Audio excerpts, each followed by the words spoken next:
Alright guys, go tweet at Citron, Andrew left, tell him I want the smoke. He made a report about Facebook and he thinks it's going up. I just posted my video a few days ago on why I think it's going down.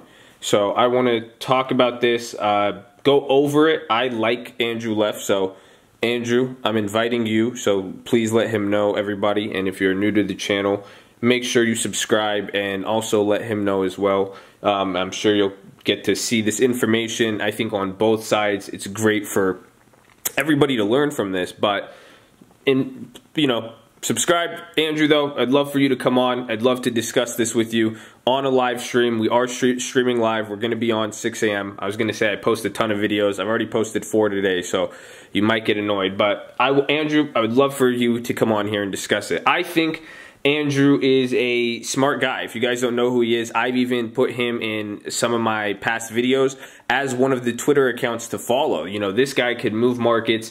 He's been correct in the past, and he's also been wrong in the past. Well, it's debatable. You know, that's in my opinion. So I want to talk about this. I have some things, you know, to say about it, but that's what I'm saying. I'd love for you to come on and we could go back and forth. But overall, the guy, you know, he knows what he's talking about, and I am a Facebook long holder. So I think that Facebook is going to come down in the short term. I think they are prone to a lot of big changes, and as a long-term investor, I'm worried about this. I'm playing short-term put positions on it, but I do own a lot of shares. I love Facebook, so a lot of the points he brings up are great. However, I think there are some things missing. And so we're going to go over the report he made. I have it here. We're going to go look at, here's the report itself from Citron. We're going to go over that. And as well as, you know, we got Facebook up here and the 1-year chart, and we're seeing what it's doing. So this is going to be interesting, like I'm saying. But again, too, the first thing, I guess it's going to be kind of negative I'll have to start with. The report, they gave a price target of 160. Now, this price target is coming from Citron. You know, what is the time is what I'm looking for. Comparing this to a normal price target that a normal analyst would make, you know, this is kind of, you know, this is loose. That's why I want Andrew on here. You know, we'll keep it independent. This isn't your formal analyst type of price target. This is a report from somebody who's been right in the past and he's good at what he does.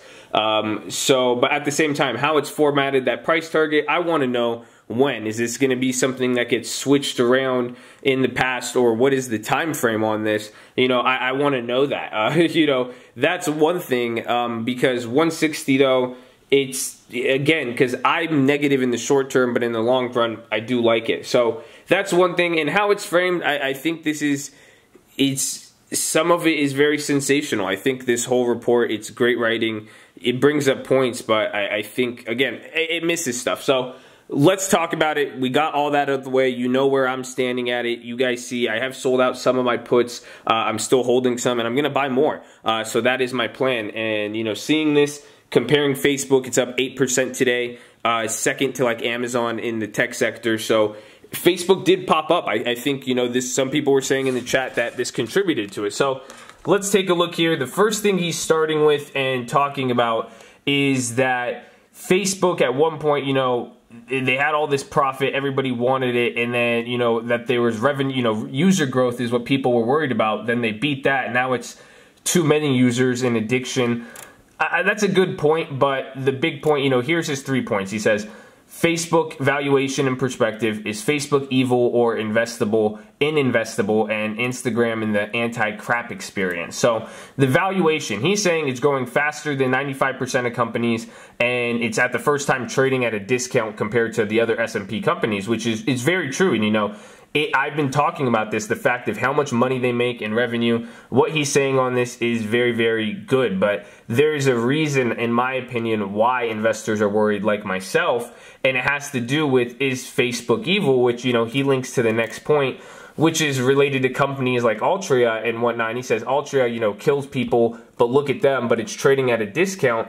I think it's a great example that he brought up Altria, because Altria is cigarettes. It kills people, and it got, at one point, Altria at 1976 was probably one of the best companies, you know, when they IPO'd, one of the best companies to IPO in, and you would be getting paid a great dividend. They experienced in their first 10, 15 years, 20 years, before there was regulation that was very vast, and imagine before they even went public, how much they grew, until the government got in the way.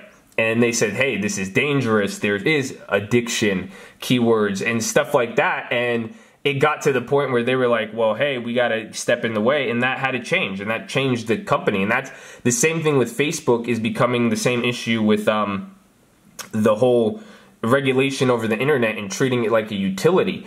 This is the issue that's happening. And that's why people are trading it now, the future valuation and what investors are trading on the premium. And this is what I think it's missing. It's not if Facebook is evil or not. Who cares if people go back and forth with it? The fact of the matter is, the government has already sued them. The government has already stated they want to make an example for other companies, and they want to do this. And it leads to another point of where it was saying when Facebook was dropping, which we're going to get to, but the government is already pursuing this. And the issue now that people are worried about is the government regulating social media, just like we saw what happened with Google in Europe. And the issues of that regulation is now when Facebook gets so big, or the question of if it's evil or not, well, guess what? The government steps in, and that is going to change the revenue growth. That is going to change the profit outlook. That is going to change their whole business model down to how they could invest now, where it's no longer investors, shareholders, or Mark Zuckerberg saying what to do, but now it is, senators who, you saw the interview, they don't know shit about this. So that's why it's trading like a utility growth company, because it could become a utility like that, where it will be around, but it's going to be regulated by the government. It still could be a behemoth and make a bunch of money and be addictive, but the government's going to get in the way of the profits and whatnot, And would you rather have this is the stuff I was saying, this is sensational. Would you rather have your kids addicted to nicotine or Instagram? Well, Juul makes a lot of money.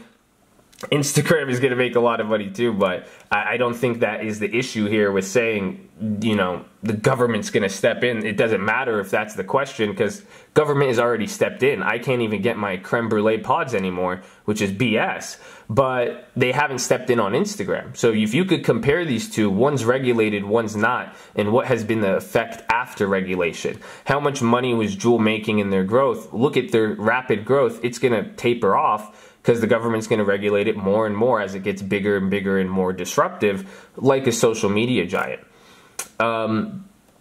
So for those who can't give up, is Facebook worse than Herbalife? And again, you bring up great points. I love what he says. And it is true. There is going to be scandals, and there's this New York Times. And now this is where it says the story hit the stock for 8%. And it was saying about this privacy issue. That is one issue, but again, I think that this report at all doesn't cover the government regulation in the lawsuit, which just came out. But on this same date that Facebook dropped 8%, it didn't drop 8% because of, just that story. It was that story, but also the days prior, Google now finally, which they didn't go to the same meeting as Facebook. My memory card cut out, but they finally got to testify before Congress, and it was bad. I thought it was bad, and I was playing Google, and I'm waiting to see what happens from that Google mess, but that was on those similar days, or that was in that same week, I believe. I'm not too sure. But essentially, one thing the government said to Google was said, do you want us to step in and tell you what to do? I think the sentiment and the fact that Google's even on the chopping block, and the government, they're making moves on this stuff, and I think we just can't underestimate the impact of the government on anything. Look at the trade wars, look at the rates, everything. I think Andrew's points are valid, and I think in the long run, it does make a great point for, Facebook being a buy, but that's why I said define the price target, define the time frame, because in the short term, and even in maybe 12 months or left, next 2 to 3 earnings, it's not really looking too good, and especially really just based on those situations. I think even if it goes to 160 or higher, any one of those situations develop, those are such big headwinds that could change the profit outlook and even just what it means as a company as a whole. That is a very, very big risk. So the last thing, he discusses is, the e-commerce, and sure, they could have a security breach and all that is what he talks about, saying, it's gonna get exploited somehow, but now it goes beyond the live streaming. It's now e-commerce, Amazon isn't going to sell it. And now it's like saying, you know, people are advertising and like Christmas shopping is the age of Instagram where teens hang out and set them all on it. That's what I'm saying. As this type of info is sensationalist, I don't, you know, the sources and even putting it in a perspective. I don't know the audience and how old you guys are, but I'm younger and I still feel old, and there's still younger kids. They do look at Instagram and they do look at ads. It's called Instagram influencers, you know. They're influencing. So what do? They influence people to buy certain products, but like Kylie, you know, she's not selling on Facebook. She's selling in a store, in retail. But she's using Instagram as a platform to advertise and get her branding, but Instagram's not profiting off of that. You know, unless Facebook is going to start selling toilet paper and value items, I think that's good. But I just made a video saying e-commerce is going to slow down once people don't buy the trinkets. But the fact is, like, competing with e-commerce in general, Facebook's good for the ads. I even said that, you know, he even said that the ads platform is scary as someone who runs multiple businesses. And even, yeah, the ads platform is great, but comparing what you could do now and what you're paying for compared to 6 months ago before the scandal, and imagine now if the government regulates, it's just not, it's not worth it. Google and YouTube ads are a lot cheaper, and YouTube ads, you could send them anywhere.